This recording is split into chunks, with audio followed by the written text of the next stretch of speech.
And so when we're talking about names, what names do is they give definition, they create context, they give form. And so if we're saying that names are naming, in a sense, this form within this formless context, that name is not the ultimate reality.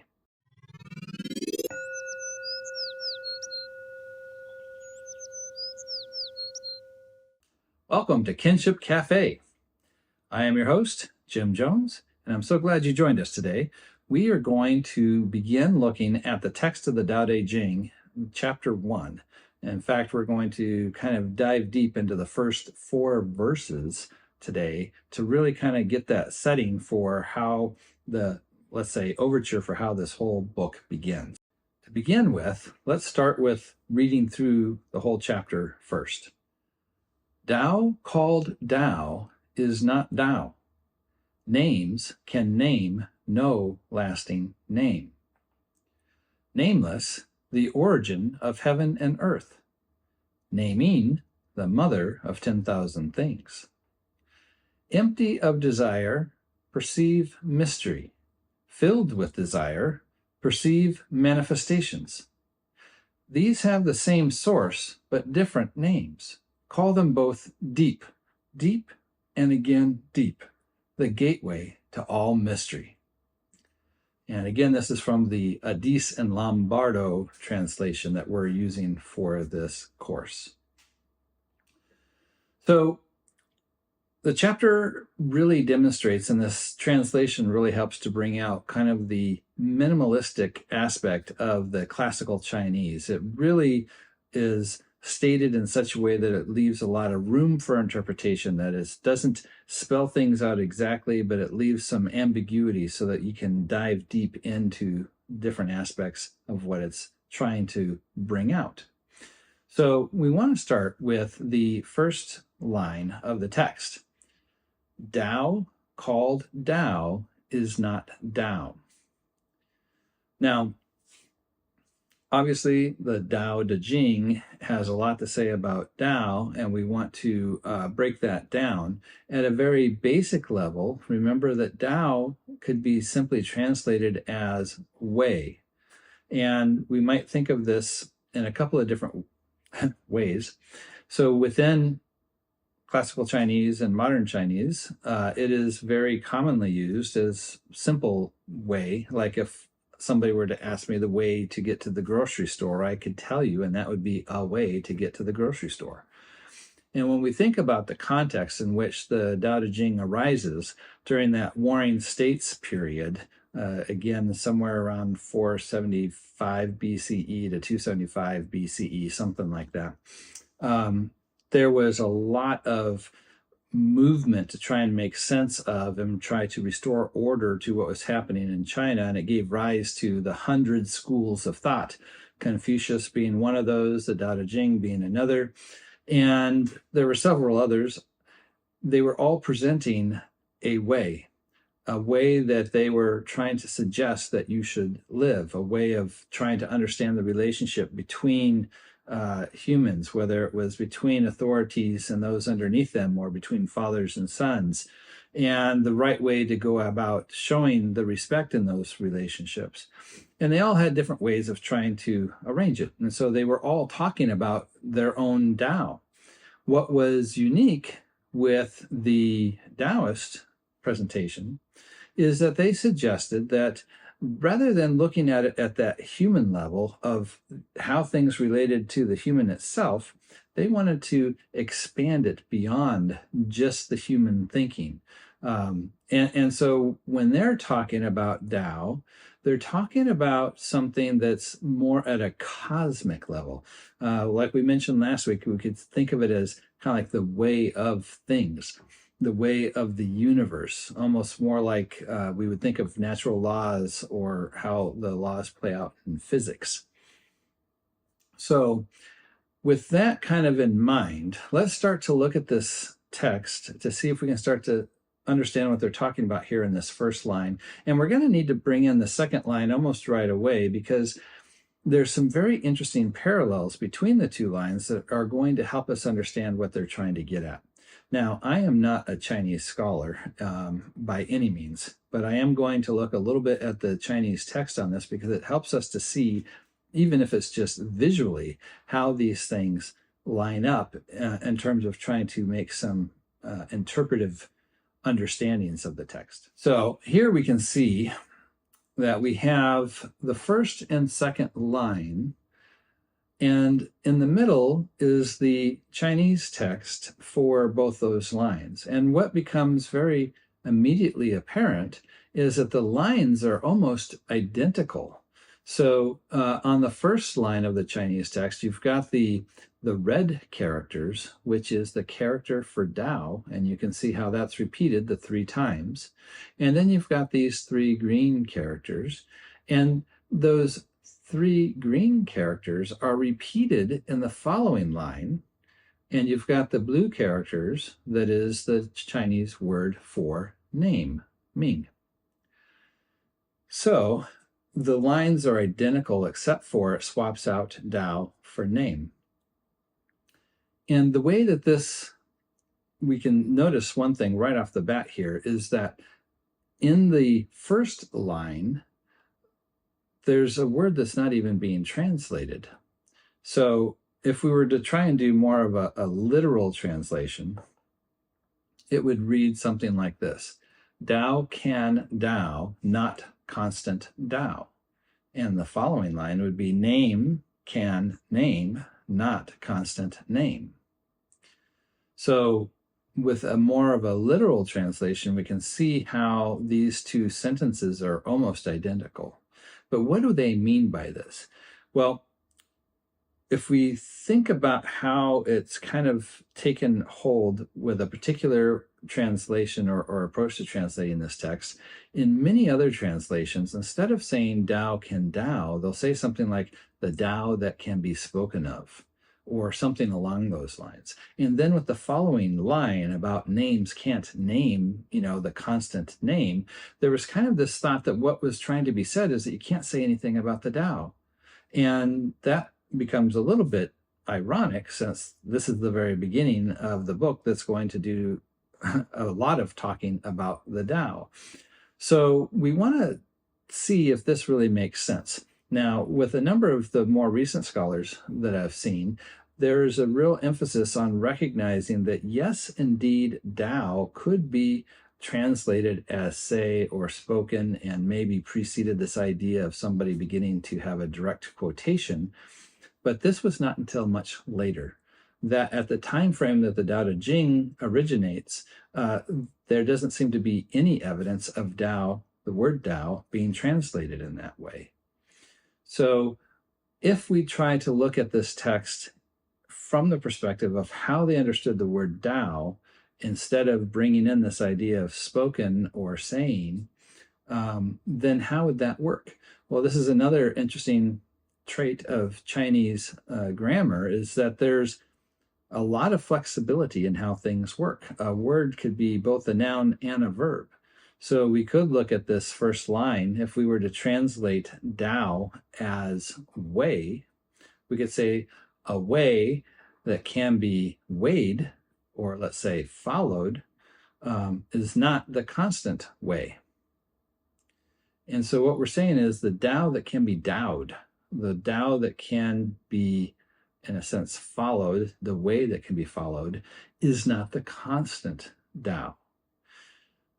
So if we go back to the idea of way in the sense of I could tell you the way to get to the grocery store, what's interesting about that is you have the ability to either follow it or not follow it.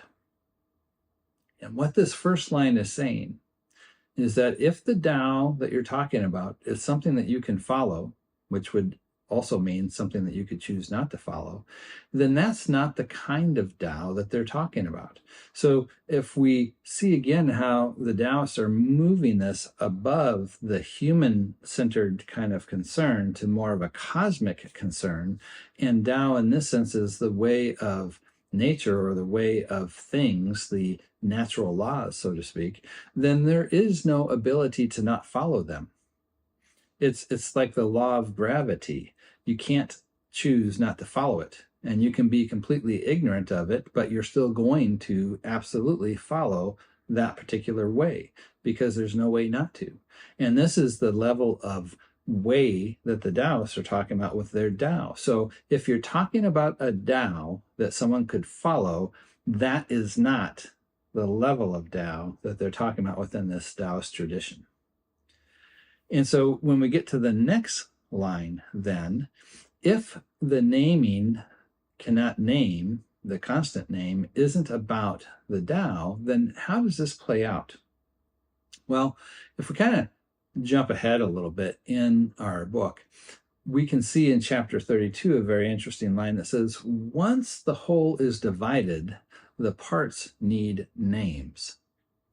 And this is going to really get at the core of how the Taoist perspective is looking at the names here. It's not saying that it's impossible to name Tao, because obviously they have. Name is being used in a different kind of context here.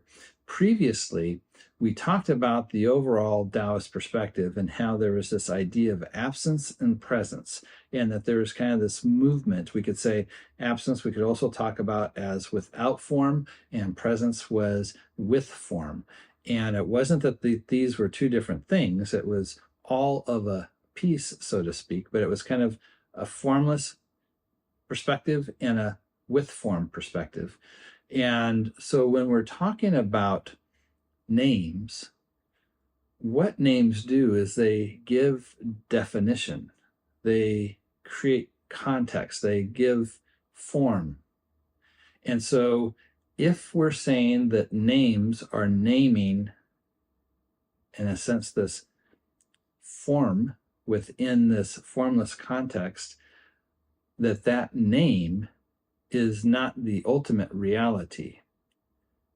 Everything would ultimately be, let's say, what this absence is, and that what presence is, it's just kind of another manifestation of that absence, but it's all kind of one thing.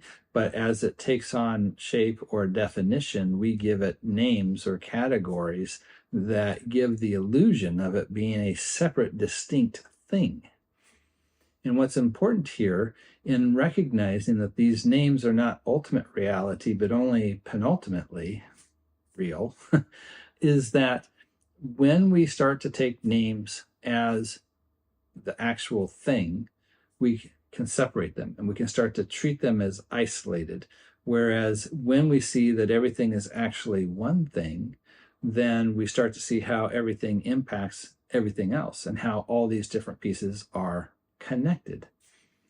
So the first line is saying, if you're talking about a Tao that you can follow, this isn't the Tao we're talking about. The second line is saying, you have to understand that the names that we have for things are not the ultimate reality. They're not that constant name, in the sense that there is no possibility of a constant or persistent name. Everything is in flux, everything is moving. The names are just a category or a label that we put on top of it. And the whole process of how everything is functioning is what we mean by Tao. There's this way of things that is, in a sense, dictating how it moves in and out of without form to form and back again. And this is what we really see in the next couple of lines as well. So again, I'm going to bring in just a little bit of the Chinese characters here, just so we can kind of get a sense of what's being presented. So when it says nameless, it's looking at that, translating that from two Chinese characters. The first one is Wu, which is where we get that word absence from. But it can also be understood as not or without. So the second character that's in green is the Chinese character for name. Ming is the character. So Wu Ming could very easily be translated as nameless, without name. But it can also be translated by saying absence names. So from from the perspective of absence, it names the origin of heaven and earth, or it precedes heaven and earth. And that's a very crucial way to think about this, because the next line is the same thing here. So that blue character is you. And again, if you speak Chinese, please forgive my pronunciations if I do that, because again, I'm not a Chinese scholar, so bear with me. And again, the green character there is Ming. So we have Yu Ming, which is presence or with name, which you can understand this idea of naming, but it can also mean presence names the mother of 10,000 things. So here we've got, again, this absence and this presence. And it's saying that absence precedes or names the origin of heaven and earth. And heaven within this context has to do more with the idea of like sky or cosmos. It's not a separate spiritual dimension. So heaven and earth is a way of talking about essentially everything, the universe. So absence names or precedes the origin of heaven and earth. But when we have names, then that presence names the mother of 10,000 things. And the 10,000 things is just a very colorful way of talking about all the things that we see that we give names to, all the individual pieces. So we can see then, if we back up again, this idea that names cannot be, anything that's named can't be the constant name. It's because the names are artificial. They're placed on top. They're not the ultimate reality. The reality is all one thing. It's just different ways that it's manifest to us.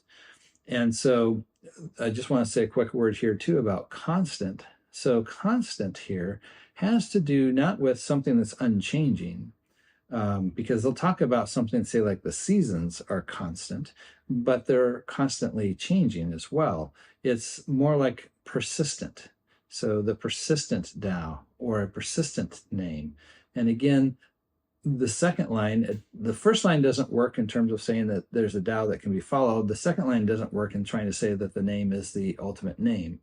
So they're trying to set the stage here for how we start to think about the unique Taoist perspective, that the Tao that they're talking about is not something that you can not follow. It is something that you have to follow no matter what. It is at the cosmic level. It's not a specific prescription for somebody to follow. And consequently, when we're thinking about names, we're not understanding reality in terms of individual things, but we're understanding that the names or categories are useful ways for us to think about and navigate our world. But we have to remember that they're at another level, they're all one thing. We could think of, in modern physics kind of a concept, if we go all the way down to atoms and break that up into, let's say, particles, and even below that, the latest thinking is that there's quantum fields. And these quantum fields then is what gives rise to the particles that then form the atoms and the molecules and everything else. We could very easily say everything is quantum field. Or everything is particles, or everything is atoms, right? And that would be true. And it would be very true to say that I am made of atoms as much as the camera is made of atoms. We're all made of the same thing. It's just kind of configured differently. And we could also say that there's not really any emptiness or absence between me and the camera. There's not really any such thing as nothing. Even within our understanding here, we understand like atmosphere is made up of molecules, and that's in between the camera and myself. But even within the relational interpretation of quantum mechanics, they would say that space itself is quantized, that it's a substance, it's a thing that we're in, kind of like fish swimming in water. And so even from our modern physics perspective, everything could be said to be one thing that is just manifest differently, that is constantly going through change of being, brought together, especially if we're thinking about living things that are able to push back against entropy to a certain point, and then finally it's not able to continue pushing against entropy and it decays back into essentially its component parts. It returns back to the source. It's very much like this idea of absence and presence. It's not saying that absence is not a thing. It is a thing. It's more like formlessness, and presence is more like with form. And it's constantly going from without form to form and back again. And when it's in form, that's when we name things. That's the 10,000 things. So this gives us quite a bit to chew on for the first half of the chapter. We can see again kind of our little chart that we came up with to display this a little bit. Even though it looks like separate things with the different colors, it's really kind of talking about one thing. So the Tao is just kind of like the laws or the rules of nature, how things function. And within that is absence, the without form, the source of everything that is adhering to those rules of the Tao, the way of the Tao. And then there is presence, which is not distinct from absence. It's just another way of manifesting that. And you might recall that later in the chapter it says that both of these arise from the same source, that they only differ in name. So we'll continue to look through the rest of that chapter and how this plays out. Well, I want to thank you for joining us today. I know this is getting into some kind of high-level thoughts about how our world is organized. And this is going to be necessary to kind of set the stage for how we start to dive into the different aspects of Taoist worldview as we go. But this sets kind of that foundation. So just kind of bear with us, because the whole rest of the book is really going to flesh this out. And we'll probably want to cycle back to the first chapter when we're all done, because it might even make a lot more sense when we get there. So thank you again. If you enjoyed the video, please like it. Please subscribe to the channel. If you'd like to get our email so that you can have the videos emailed to you each week when they come out, you can go to kinship.cafe and subscribe to our email.